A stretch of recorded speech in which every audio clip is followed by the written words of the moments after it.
Hola, ¿cómo están? Gracias por acompañarnos. Ya estamos en nuestro territorio de Conversando la Noche acá, Mega TV, nuestra cortina, la balada del indio, la versión del grupo de Riola Alvarenga, un tema de Ismael Ledesma, muy lindo por cierto.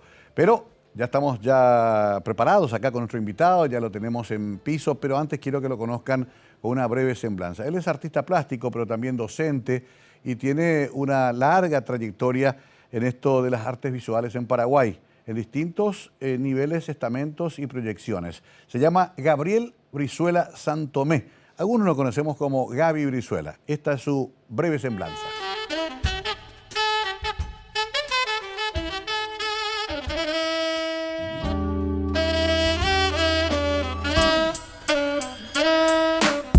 Gabriel Brizuela Santomé expone desde el año 1978. Tiene alrededor de un centenar de exposiciones realizadas en Paraguay y el exterior. Cuenta con más de 20 premios nacionales e internacionales. Asimismo, es mencionado en más de 20 publicaciones nacionales e internacionales, referidas a su actividad artística. Ejerció la docencia en las facultades de Arquitectura, Diseño Industrial, Filosofía, en la FADA, de la Universidad Nacional de Asunción. Diseño gráfico en Filosofía de la Universidad Católica de Asunción, Publicidad en la Universidad del Norte y otras. Es fundador del MAD, Museo de Arte Digital, primer portal de artes visuales del Paraguay y América, que forma parte de la Red de Centros Culturales de América y Europa y de la Red Mercosur. Fundador de la primera Facultad de Diseño Gráfico, UCA, en nuestro país, del Círculo de Creativos del Paraguay, y es líder de Paraguay para IWS, International Watercolor Society.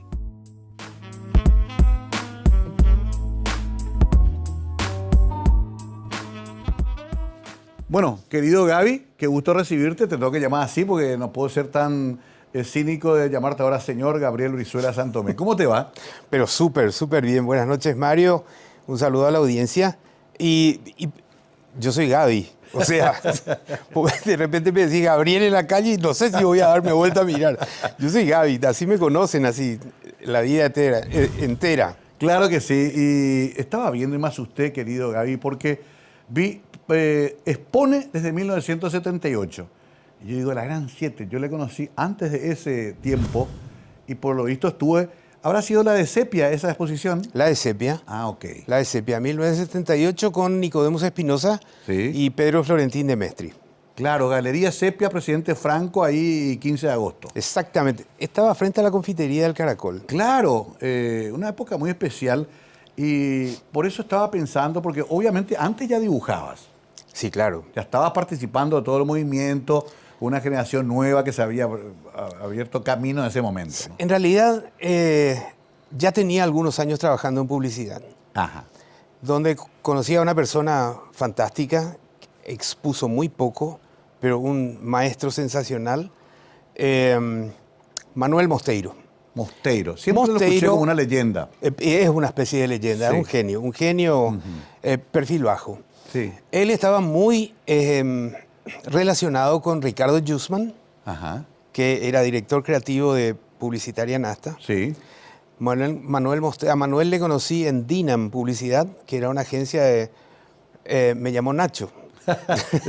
Nacho Escobar. Nacho Escobar, exactamente. Claro. Me encanta que dé la referencia para ubicarnos, porque mucha gente no conoce esta historia. Esa época en que florecían las agencias en Paraguay como una novedad. Exactamente.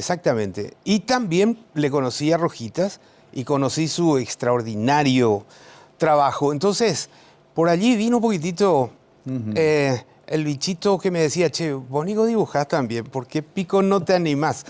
Y bueno, me fui animando de a poco. Ingresé a la Facultad de Arquitectura y quedó un poquitito en reposo el tema, pero pude conocerle a Enrique Careaga, Osvaldo González Real, Olga Blinder.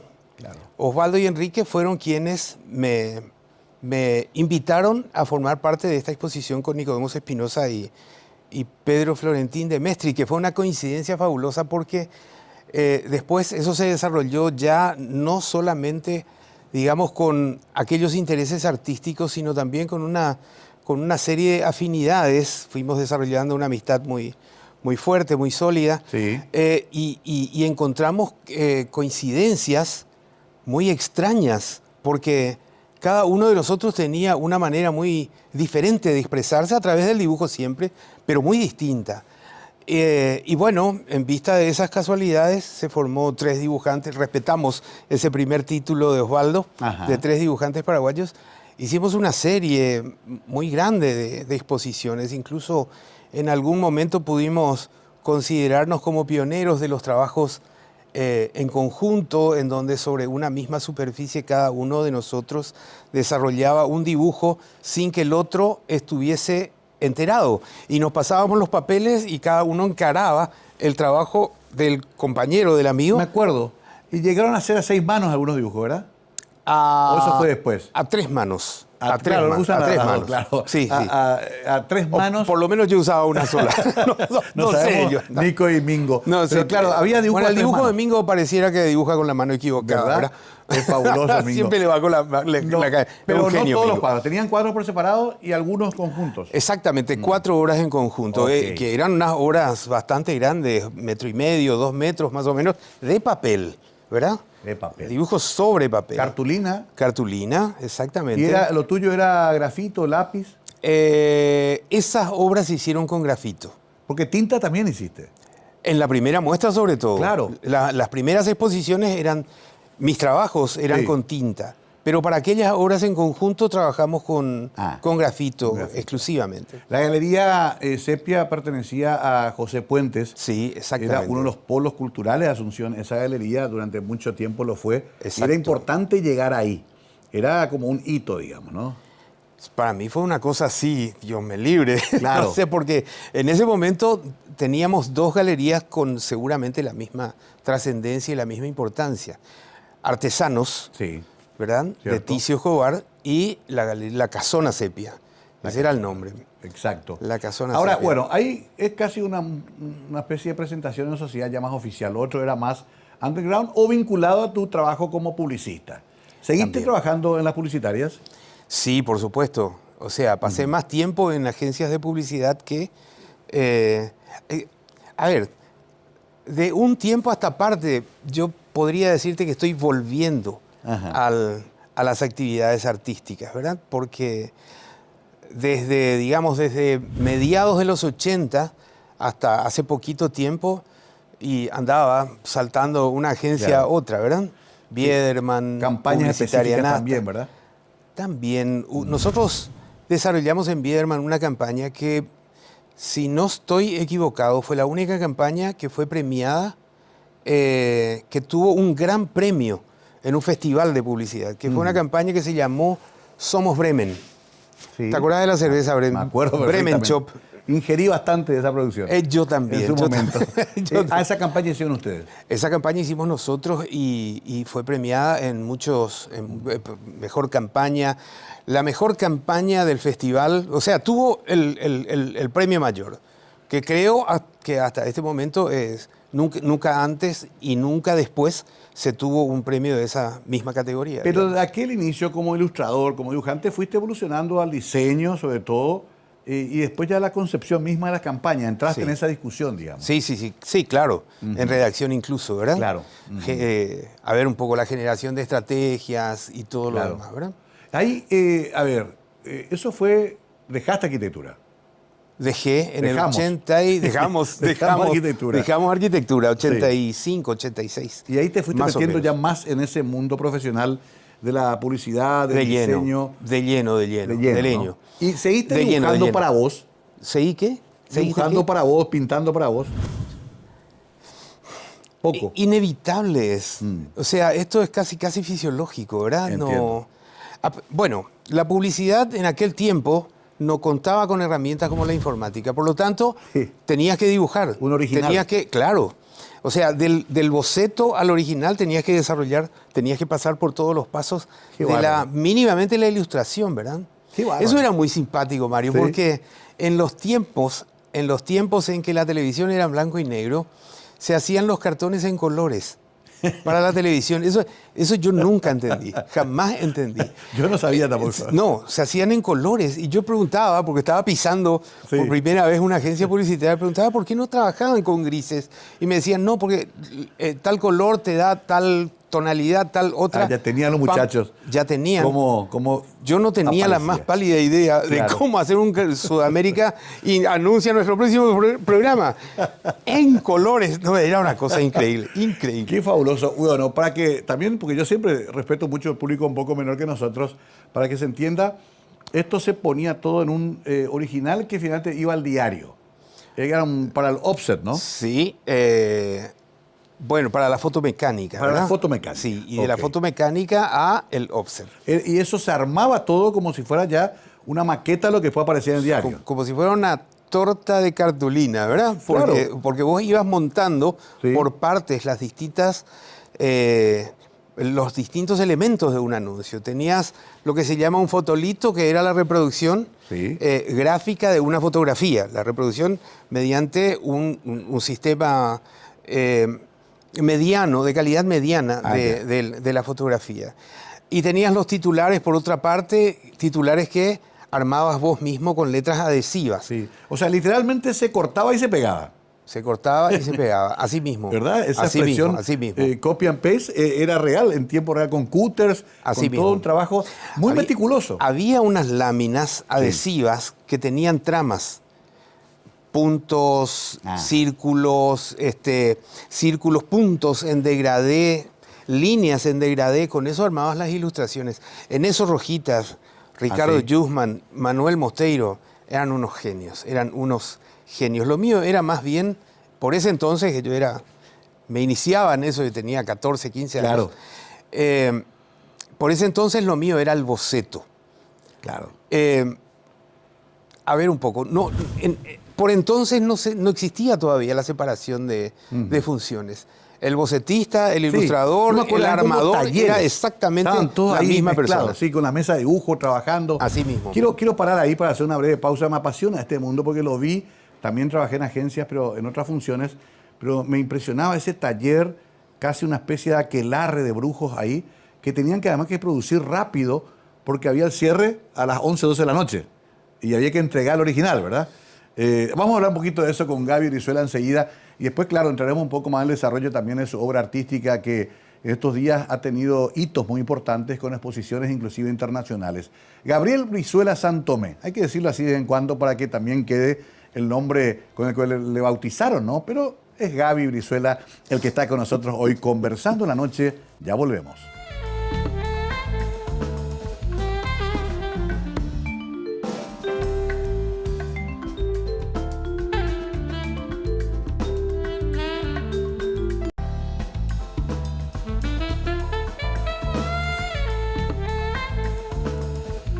Estamos con Gaby Brizuela. ¿Cómo te definís, Gaby? ¿Ilustrador, diseñador, artista plástico? Hija, no tengo la menor idea. Ser humano. Ojalá. Vos sabés que no tengo la menor idea. No, porque de todas las actividades, claro, no podría quedarme con ninguna. Profe, te han de decir los alumnos. Sí. Qué un lindo título. Que no me agrada mucho. Prefiero que me llame por mi nombre, ¿verdad? Claro. Y no sé, a lo mejor creativo. Ajá. A lo mejor creativo. Qué interesante también que, a propósito de las publicitarias que veníamos hablando, y cerramos con eso el bloque anterior, ese era el mediocampista número 10 del equipo de la publicitaria, el creativo. Sí. Era el cargo más buscado también y más codiciado. Se robaban las publicitarias el creativo, ¿no? Así mismo. Era el que generaba el concepto, ¿no? Así mismo. Uno generaba el concepto, racionalizaba el concepto y desarrollaba, generalmente. Es decir, el término diseñador gráfico vino después de la universidad, después de la Católica, después de la Facultad de Diseño Antes Gráfico. no lo conocíamos. Pero antes éramos dibujantes publicitarios. Cierto. Hacia finales de los... dibujo publicitario, decían los anuncios. Claro, por supuesto. Sí. Hacia finales de los 80 aparecen las duplas creativas. Y las duplas se conforman con un redactor y un dibujante. Que era una combinación que a mí me caía un poquitito difícil, porque el redactor tenía mucho tiempo libre, digamos, y el dibujante tenía que ir a todo trapo. Por lo tanto, me resultaba difícil porque la creatividad que tenías que aplicar tenía que salir así como tocaste una perilla y ahí tenía que estar la creatividad, ¿verdad?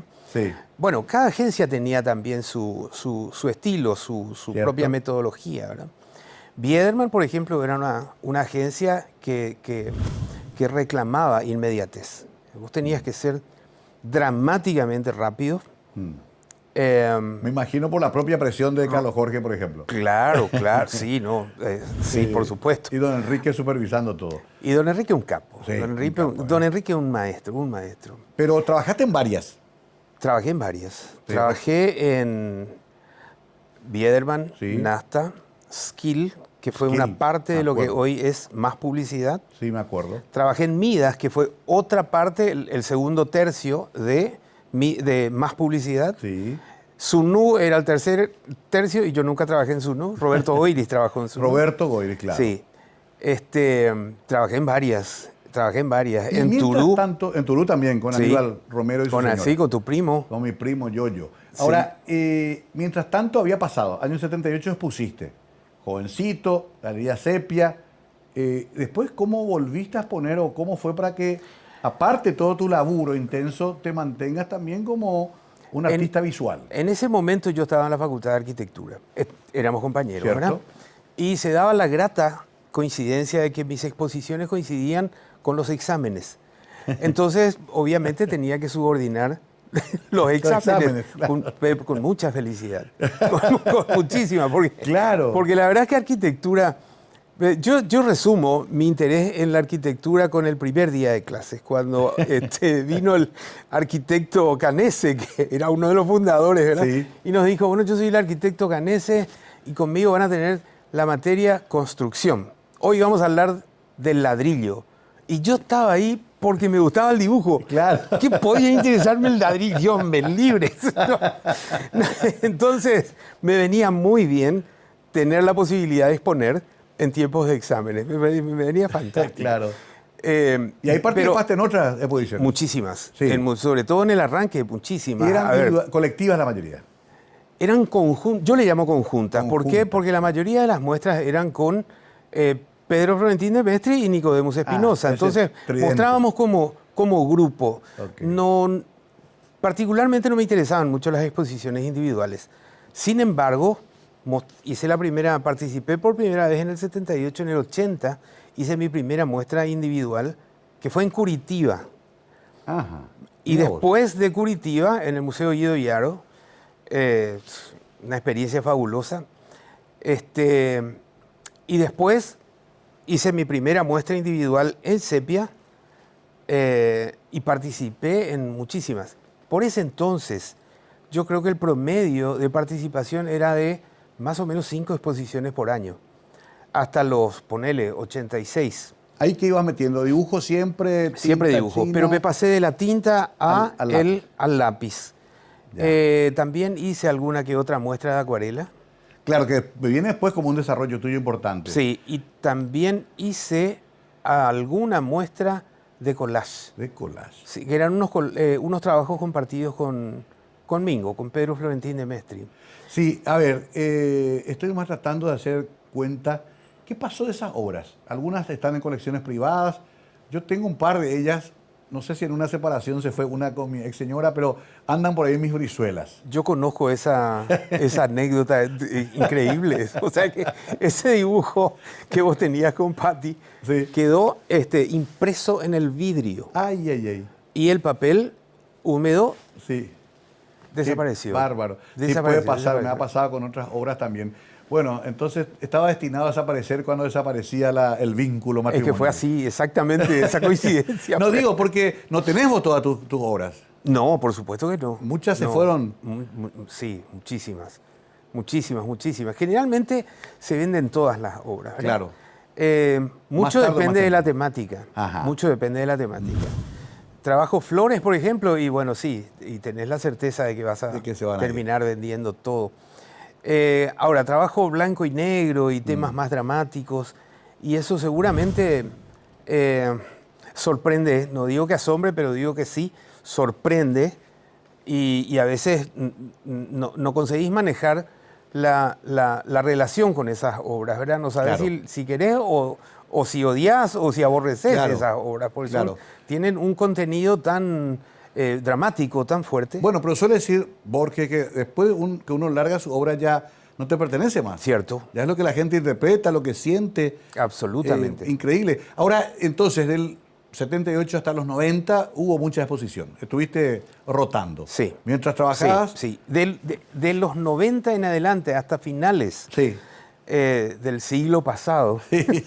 Hasta finales del siglo pasado participé en pocas muestras, pero Julia Elena Vivolini me convenció en algún momento de volver a hacer una exposición de dibujos.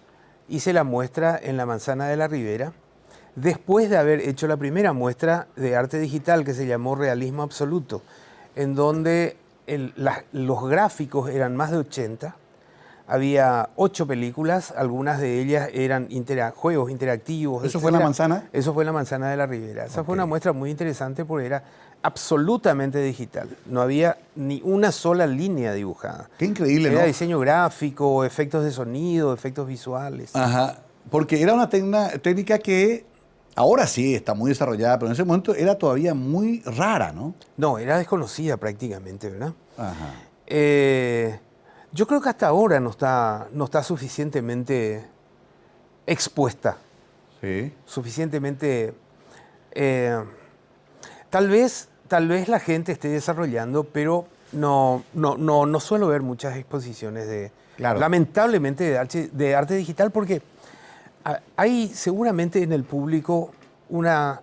Te cuento una anécdota, a ver si esto... Sí, claro, un prejuicio. A ver si esto ilustra. Y sudó y sangró y lloró sobre su obra. Sí. No quiero que haya estado en un mouse y un Yo hice una exposición de flores, se llamó Docena de Flores, en la Galería de Verónica Torres. Sí. Y terminaron vendiéndose todas, ¿verdad? Incluso me pidieron más, etcétera.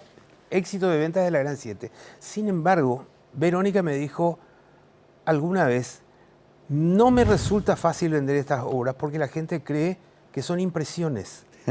Eso te estaba por preguntar. Bueno, primero un saludo a Verónica Torres, que es una gran amiga. Sí, tengo que traerla acá, también la voy a sentar en el banquillo de las acusadas. Pero, a ver, explícame, cortame las orejas. Cuando hablas de obras digitales impresas, se ponen en una pantalla, me traes un monitor, ¿cómo yo aprecio ese trabajo? Con todo eso. ¿Sí? Se puede imprimir, se puede proyectar, se le puede dar movimientos. Es decir, el mundo digital te da demasiadas herramientas. Mínimamente el video. Claro. ¿Verdad? Básicamente. Esta exposición que se llama Eternus, que se hizo primero en París en junio y después en Noche de Galerías en Multiarte, en la Galería Multiarte. Sí, hace poco. Hace poquito.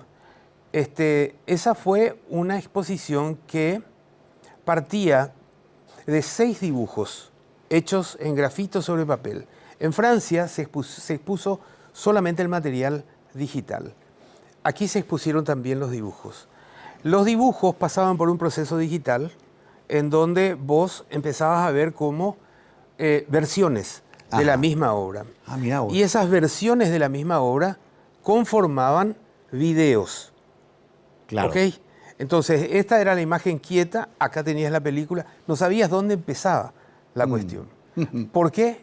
Porque había un concepto detrás, y ese concepto era que hay un montón de paradigmas que difícilmente nosotros podemos romper. Y eso estaba manifestado bien, tenías un apoyo muy sólido, muy contundente, con unas bolsas de plástico dentro de las que iban las obras impresas. ¿Por qué dentro del plástico? Yo hice un chiste incluso sobre eso, pero no conseguí convencerle a nadie. Le dije, a lo mejor por eso se corrieron. Le dije a la gente, bueno, si ustedes quieren comprar una obra, tienen que pagar 200 guaraníes por la bolsita de plástico. Claro. No, me parece que eso le hizo correr a la gente. El caso es que el plástico es uno de esos paradigmas. O sea, se hicieron campañas incluso para descartar, para eliminar absolutamente, y hoy termina siendo negocio de la Gran 7, ¿verdad? Claro. ¿Por qué? Porque antes te regalaban la Sí, bolsita y ahora te cobran 200 guaraníes por la bolsita. Y nosotros compramos la bolsita. Compramos, sin saber a dónde va ese... Yo prefiero las bolsas de supermercado antes que las bolsas de basura, me salen más económicas, Sí. incluso. Me da Ahí- culpa, ahí ¿verdad? reciclás. O sea, son ironías, ¿verdad? Son ironías. Claro, ahora, yo quiero comprar una obra tuya. Me voy a lo de Verónica Torres, me encantó la exposición, quiero estas flores. ¿Qué llevo a mi casa? No, en el caso de las flores lleva siempre un original. Ok, bueno. Un original. Ya. Esta muestra, Eternus, es Sí. digital. A esa no se compra.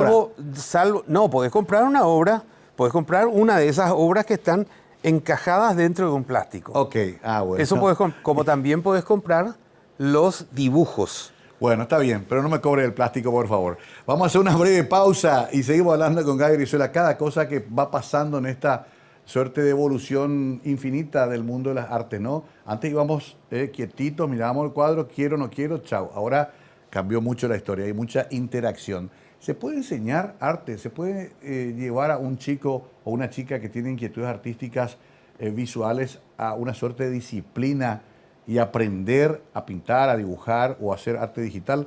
Enseguida le preguntamos eso a Gaby Brizuela, nuestro invitado de hoy, Conversando en la Noche.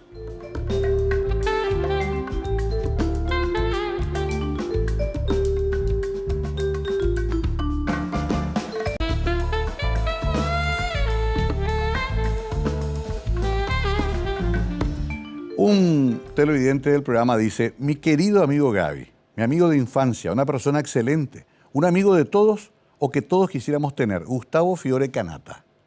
¿Lo conoces? Por supuesto, por supuesto. Tú tenés toda una historia ahí en Barrio Obrero, en Cerro, Sol de América, Avenida Quinta, es un poco tu feudo, ¿eh? Cerro Porteño, sobre todo, ¿verdad? Para referirme a Gustavo. No, claro, Porque no. compartimos varios equipos de básquet Sí. en el Cerro, ¿verdad? Nacional también, porque Claro. Nacional es El club de el todos. club de... Pero el barrio de una además era muy parte- místico. de una parte importante de mi familia. O sea, Claro, claro. yo el otro sé. día alguien me tildó de ciclonalófilo. Pero, espera, lo que quiero recuperar es aquel ambiente de los 70, donde todo pasaba ahí, Sí. los festivales de rock. Claro. Entre el Quinta, el Teatro Quinta Avenida, donde nos fuimos toda una vez presos con los músicos. Yo no. Vos no, Yo te zafé. salvaste. Yo zafé. Sí. Un amigo mío se levantó todavía con el celofán Sí. Dark Side of the Moon. Nuevito, impecable, estaba en uno de los asientos. No, qué bárbaro. Y bueno, y después estaba el sol donde había baile, mucha Sí, fiesta, sí. los danzarines y todo ese ambiente muy particular. Linda época, Gaby, antes de ir a la parte docente que quiero tocar, donde también había una especie de, a pesar de la dictadura, de aire nuevo que queríamos a través del rock, de las artes visuales, del Sí. teatro. Sí, sí, sí. Fue una época muy interesante, ¿no? Es cierto, es cierto. Se improvisaba mucho por aquel tiempo. Yo recuerdo algo que fue fabuloso con los chalchaleros, por ejemplo, Sí. en la cancha, en la olla, cuando todavía estaba ¿Cierto? en proceso de construcción, que hicieron la misa criolla. Y como estaba en proceso de... Hacia novena no había otra cosa más que una cosa totalmente irregular. Sí. Entonces ahí improvisaron el Calvario, ¿verdad? Hasta llegar a la cruz. Era espectacular. Escenografía natural. No, sí, totalmente, Claro. espectacular. Es que yo Porque me iba- encajaron unos reflectores detrás y listo, vos veías la silueta. Era genial, Sensacional. era el monte, Así mismo. el lugar del sepulcro, ¿no? Sí. Pero digo nomás, ahí le vimos a todos los grandes, venían las fiestas de mayo que hacía Argentina y Paraguay. Después vino el Padeco también, También. que tuvo también, su momento también. de gloria también. Sí, por supuesto. Pas- En el Sol estuvo Cristi, ¿te acordás del grupo inglés? Sí, claro.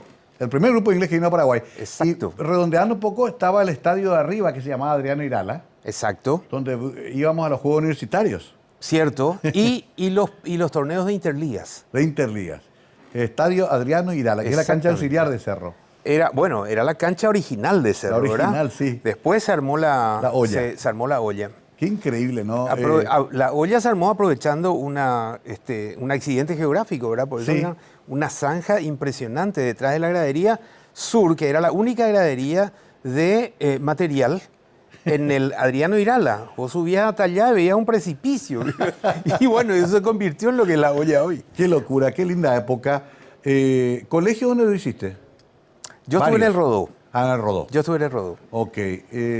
Liceo de José Enrique Rodó, que después de las 9 de la noche funcionaba como sede de reuniones del Partido Federalista. Es cierto, eso te iba a decir, por eso es que también conozco por mi madre. Bueno, volviendo un poquito más acá ¿Vos en el viviste tiempo. enfrente? ¿Cómo? ¿Vos viviste Claro, enfrente? sí, ahí soy de Chile, creo. No, 15 de agosto. 15 de agosto, Entre claro. cuarta y quinta. Viví en tantas casas que me complicó acá, Gaby. De todas maneras, te volviste profesor. Sí. A la fuerza, porque no había tampoco, hay que decirlo, demasiadas personas que habían pasado por la experiencia de ustedes. Se abren las carreras de diseño, las carreras de arte, más que... Porque antes todos, digamos, arquitectura. Bueno, yo empecé con el tema de la docencia en la Facultad de Arquitectura. Ah, ahí comenzaste. Sí. ¿Con dibujo? Yo salvé dibujo 1 en mi tercer o cuarto intento, salvé con 2.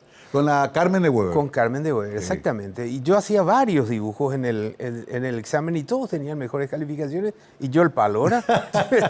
Eso era categórico. Bueno, conseguí zafar. En dibujo 2, salvé con 2. Ay. Sí.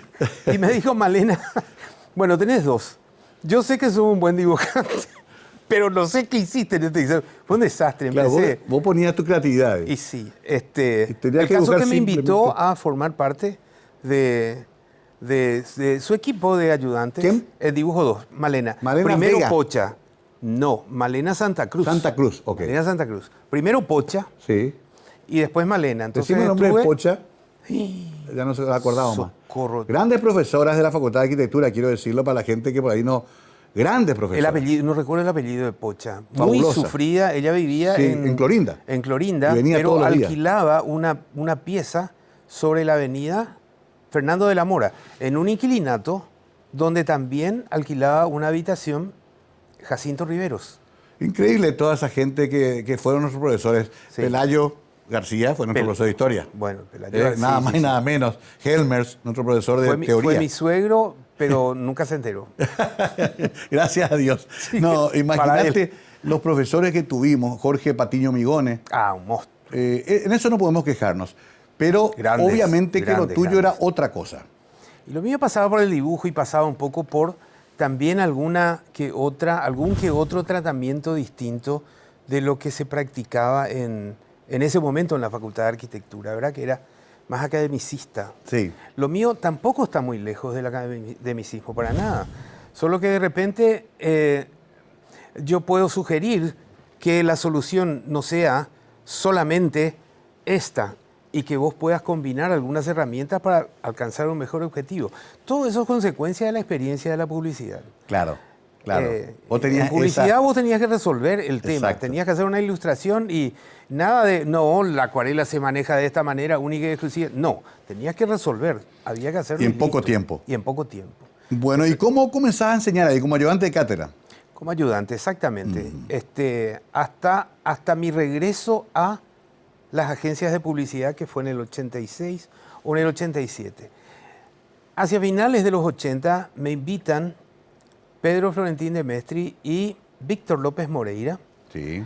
a una cerveza en el Café de la Plaza. Y bueno, listo, ¿y de qué hablamos? Che, estamos queriendo armar una cuestión, no entendemos muy bien, no sabemos muy bien para dónde disparar. Fue lo que me dijo Víctor, me dijo Mingo también. Víctor estaba como profesor en la Universidad Católica, en la Facultad de Ciencias y Tecnología de la que dependía Arquitectura, Cierto. si mal no recuerdo. Sí, sí.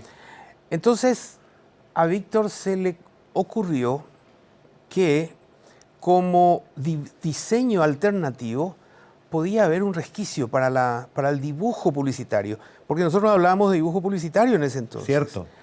Entonces empezamos a intercambiar cerveza, whisky, y empezamos a intercambiar La Plaza frente conocimientos a la y Plaza demás. del Uruguay. Claro, exacto, que también funcionaba como galería. Sí, me acuerdo, fabulosa. Sí, espectacular. Entonces se fue desarrollando la idea de un nuevo curso de diseño. El que tuvo la brillante idea de orientar hacia el diseño gráfico fue Víctor López Moreira. que tomó como referencia la malla curricular de la Facultad de Mar del Plata, si no estoy equivocado, de La Plata, si no estoy equivocado, y ahí se armó la primera facultad de diseño gráfico en nuestro país. Entonces volví a la docencia, pero sin abandonar la publicidad. Vos sabés que leí eso mismo comentado por otra gente y ahora se festeja un día el diseñador paraguayo. Sí, hace poco creo que hace fue. poco. Y Sí, alguna gente recordaba esa fundación. O sea que ahí nació como carrera el diseño. Exactamente. Con el apoyo de Biederman. Ok. Biederman Publicidad. Bueno, ahí te tuviste que meter a enseñar. ¿Perdón? Te metiste a enseñar ahí. Así mismo. ¿Años 90 sería eso? 90. En el año 90. Pero ¿en qué momento te vas a la FADA? ¿Volvés a tu casa? A la FADA me llaman me llama William Patz, Sí. que en ese momento estaba dirigiendo. Olga Blinder ya había fallecido, estaba dirigiendo el ISA. Y Roberto Noguer, que tenía la cátedra de dibujo, se estaba retirando. Roberto me propuso a mí como reemplazo, yo estaba en el banco, no lo sabía. Y William dijo, dale, genial, porque nos conocíamos con William primero del barrio y después de la Facultad de Arquitectura, ¿verdad? Entonces me dieron la cátedra de dibujo que yo orienté dramáticamente hacia el estudio de la figura humana. Como consecuencia de eso, años más tarde, me invitan a desarrollar el mismo contenido, básicamente, pero para diseño de indumentaria, que es una rama del ISA. Sí. Vos tenías artes visuales por un lado, tenés artes visuales por un lado, y por otro lado tenés diseño de indumentaria. Entonces empezamos a trabajar la figura humana, básicamente. Y a partir de lo que arrancaba como un par de materias con la herramienta del grafito como base,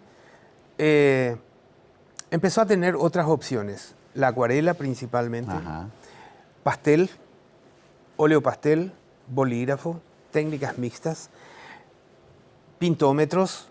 Empezamos a buscar herramientas que pudieran dar soluciones rápidas a la expresión. Es decir, yo tengo una idea, ¿cómo expreso? Así expreso rápido. Pero ya no eran estudiantes de arquitectura que iban ahí queriendo aprender justamente artes visuales, pero tenían que hacer construcción, el ladrillo, la viga, el plano de servicios. Esto ya es para estudiar directamente artes visuales. Así mismo.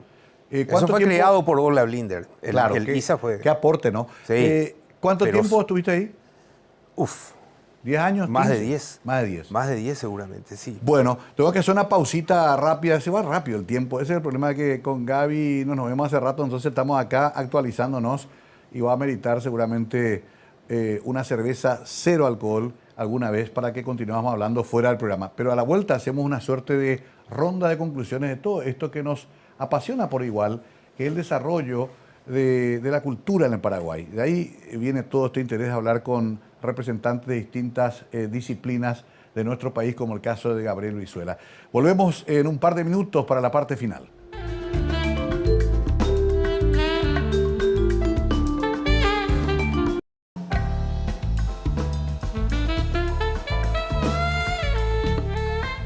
De tanto que hablamos y nos vamos dispersando, porque así son las conversaciones entre amigos, me olvidé de concentrarme en eso, de decir, un chico que tiene cierto talento innato, se le puede enseñar a ser artista visual, plástico, dibujante, pintor, lo que fuera.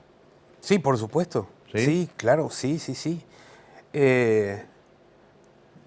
es una disciplina totalmente sostenida por programas que están muy desarrollados, muy avanzados, ¿verdad? El otro día Pedro Caballero, dijo algo muy interesante. Antes que nada hay que ser autodidacta. Sí, esa me es sorprendió. La clave. Es un tipo que pasó por tanta academia, ¿no? Pero esa tiene mucha razón, porque esa es la clave. Es decir, vos tenés que tener un entrenamiento contigo mismo, con tus propios medios de expresión. Y lo que te puede dar un curso, una carrera, los textos, las experiencias ajenas, es la razón. Claro. Te van a dar la razón. Esto estoy haciendo bien. Esto no estoy haciendo, esto me interesa, esto no me interesa. Claro. En eso consiste la didáctica, básicamente, desde mi perspectiva, ¿verdad? Qué interesante. Te confirma cosas. O sea, vos les vas llevando a esa persona que tiene el talento innato, facilitando el desarrollo de su talento. Yo tengo talleres ahora en el Instituto Cultural Paraguayo Alemán. Y son talleres de consulta y práctica. Es decir, vas, elegís la técnica, elegís la temática y me mostrás lo que querés hacer. Y yo trabajo sobre lo que vos haces. Yo no te voy a decir a vos cómo dibujar, cómo pintar, no. Vamos a buscar la solución que vos puedas alcanzar o que vos puedas desear. ¿Por qué? Porque la expresión es como el lenguaje oral o el lenguaje escrito. Si yo quiero, hablemos del dibujo porque es básico, ¿verdad? Si yo quiero dibujar bien, yo tengo que leer bien y escribir bien lo que quiero dibujar. Es exactamente el mismo ejercicio intelectual.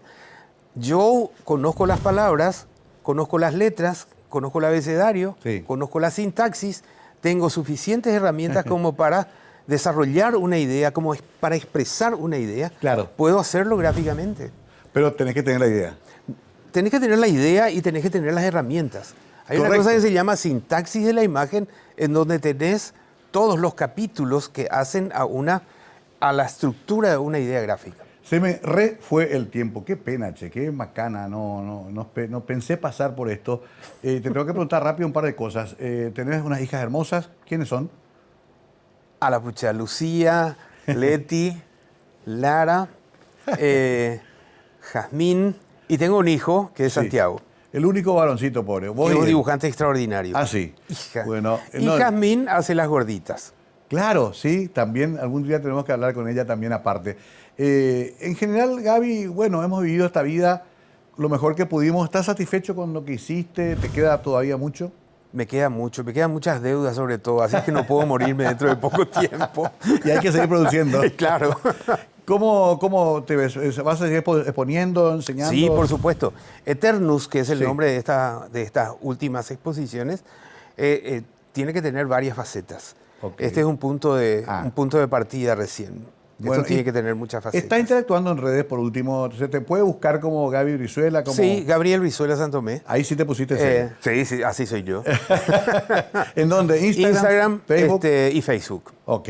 Ahí está tu trabajo. Y hay una página también que es gbsantomé.com, en donde se puede acceder a toda la exposición de Francia. Qué lindo. GB con B larga, GB Santomé. Exactamente, sin acento, lógicamente. Sí. .com. Ahí puedo ver la exposición de Francia. Íntegramente. Toda la información, todo. Hay videos, hay gráficas, hay todo. La presentación, todo, íntegramente. Vamos a pedirle a Lali Canata que nos ponga ahí abajo en el sobreimpreso ambas direcciones, porque es muy importante que la gente, de todo lo que hablamos, pase a ver lo que es el trabajo de Gabriel Brizuela Santomé, más conocido en el barrio como Gaby, desde el comienzo de su vida. Querido amigo, gracias por en esta noche. Disfruté mucho esta charla, pero queda mucho por hablar todavía. Gracias a vos. Un placer, un gusto y un saludo para toda tu audiencia. Ahí estaba Gaby Brizuela, conocido, muy conocido en varios ambientes, no solamente artísticos, también en los bares de la vida ha sido muy conocido, pero ha sido buen pagador, así que no tiene ningún reclamo. En Vinicius Bar, por ejemplo, uno de los bares donde frecuentaba este Blues Bar. Bueno, nos vamos nosotros, gracias por acompañarnos, pasamos bien. La idea es que ustedes conozcan a gente de talento que en su mundo, que en su universo produce también para nuestro querido Paraguay. Nos vamos hasta el próximo capítulo. Gracias, buenas noches.